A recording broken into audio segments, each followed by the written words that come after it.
Du lyder som en, der er givet op. Vi ved, hvem han er.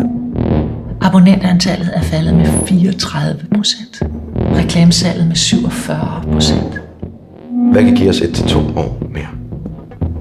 35 til 40.000 nye abonnenter. Du er så fucking dum, mand. Du behøver ikke at gøre som din bror og søster. Vi har mistet vores stemme. Hvad mener du? Det ved du godt. Hvorfor er du her? Hvad vil du have, vi skal gøre? Vi skal være frem igen. Vi skal være byens stemme igen. Jamen, så har vi brug for bedre journalister. Nej, vi skal bare finde bedre historier. Hvad sker der? Skal jeg så arbejde for dig? Du kan ikke lade fordommene vinde, Men det her forstærker jo bare fordommene. men du kan ændre det ved at skrive om det. Ligesom vi skriver om alle andre, lige meget om det er jøder eller kristne. Der har været skyderi herinde ved synagogen. Ligner vi nogle fucking terrorister? Jeg håber, du tager fejl.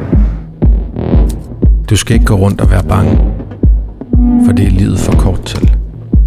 Men sådan er det ikke længere. Det er som at finde Holger blandt andre Holger. Fordi uskyldige mennesker bliver skudt og såret. Det kan man bare ikke.